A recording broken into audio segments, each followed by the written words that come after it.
Jumpa lagi dengan saya, topik 10 mengenai kebijakan moneter, masih di makroekonomi.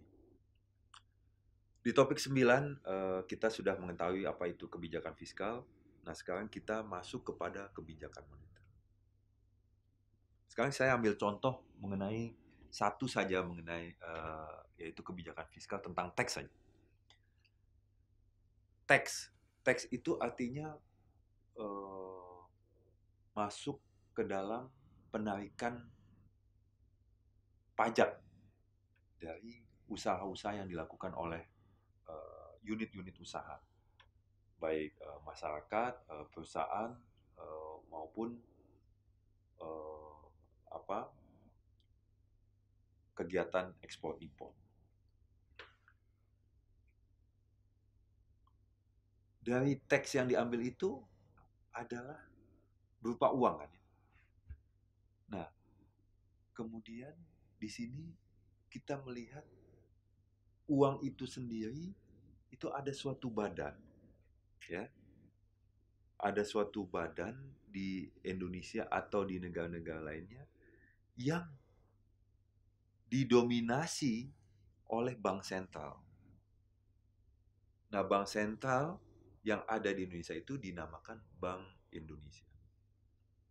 Jadi, kalau kebijakan fiskal itu didominasi oleh semua lembaga pemerintahan dan kementerian yang ada, tapi kalau kebijakan moneter ini didominasi oleh Bank Indonesia dengan semua perangkatnya, baik di pusat maupun di provinsi, kabupaten, dan bahkan sampai di luar negeri.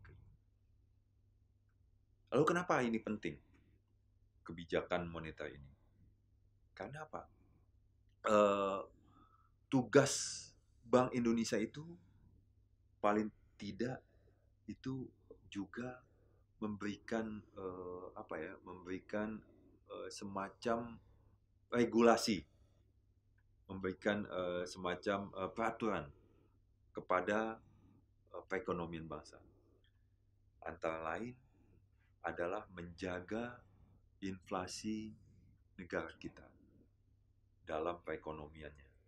Kemudian menjaga stabilisasi mata uang kita. Kemudian yang paling penting, Bank Indonesia itu juga mencetak uang.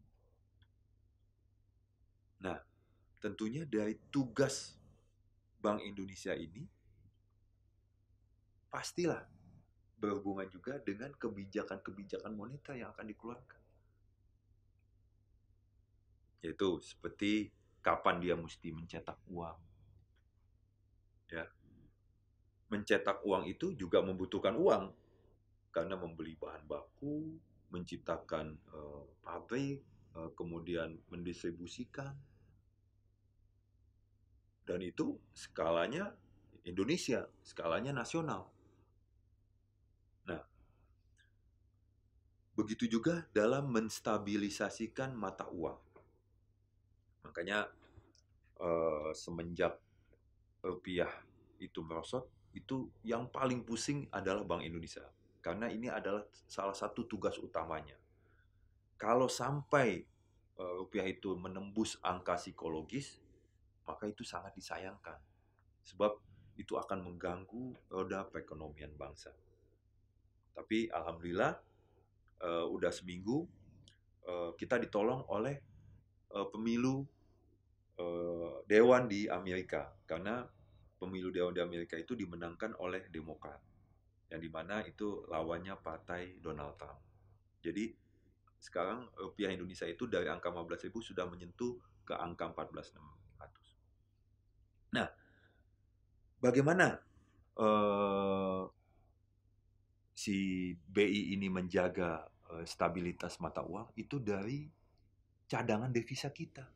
Berapa cadangan devisa kita? Cadangan devisa kita itu adalah sekitar 150 miliar US dollar atau sekitar 20.000 maksud saya 2.000 triliun rupiah. Jadi itulah cadangan devisa untuk mengintervensi kalau eh, tiba-tiba ada terjadi pelemahan mata uang kita. Nah, itu salah satu tugas utama dari Bank Indonesia. Lalu yang kedua adalah menjaga stabilisasi inflasi. Nah, waktu itu kan kita sudah berdiskusi nih, apa itu inflasi? Inflasi itu pada intinya adalah kenaikan harga. Kenapa inflasi ini sangat penting bagi Bank Indonesia? Karena inflasi ini itu adalah modal utama dari suku bunga. Jadi suku bunga itu komponennya adalah inflasi, lalu keuntungan bank, sama ditambah lagi dengan administrasi bank.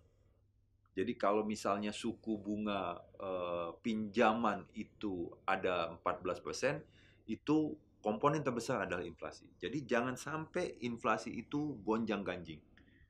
Kerendahan juga tidak bagus, ketinggian juga tidak bagus. Kalau kerendahan itu nanti akan menghambat tabungan nasional, karena masyarakat bisa ngapain menabung deposito, orang bunganya rendah kok. Tapi kebalikan, kalau ketinggian itu menghambat dunia usaha. Ngapain meminjam uang di bank? Bunganya ketinggian. Ya. Jadi dari 3 fungsi utama Bank Indonesia itu, maka lahirlah kebijakan-kebijakan moneter. Nah, dari kebijakan-kebijakan moneter itu tentunya akan bersinggungan nanti dengan kebijakan fiskal. Oleh karena itu, di dalam rapat kabinet yang dipimpin oleh Presiden Jokowi, itu Bank Indonesia itu akan menjadi salah satu narasumber dalam sisi kebijakan moneter. Contohnya, dia mesti bisa mengumumkan bahwa kebijakan moneter dari sisi penciptaan uang gimana. Dia mesti bisa menyampaikan bagaimana inflasi yang baik, bagaimana tingkat mata uang Indonesia yang baik. Nah, sehingga antara kebijakan moneter dan kebijakan fiskal ini harmoni. Apabila harmoni, maka perekonomian bangsa kita ini akan baik. Nah, kemudian Bank Indonesia pun juga dibantu yang dinamakan OJK. Apa itu OJK? Otorisasi Jasa Keuangan. Di mana kalau OJK itu mengurusi lembaga-lembaga keuangan di Indonesia, termasuk bank-bank yang ada, juga lembaga investasi, kemudian lembaga fintech, yang notabene mereka OJK itu mengatur dari perusahaan-perusahaan yang bergerak dalam sektor keuangan. Jadi sebagai kesimpulan, kebijakan moneter ini dihasilkan oleh Bank Indonesia dari sisi makroekonomi dan otorisasi jasa keuangan dari sisi mikroekonomi. Semoga penjelasan saya ini dapat bermanfaat bagi kita semua. Demikianlah yang bisa saya sampaikan. Sampai ketemu di lain kesempatan. Terima kasih.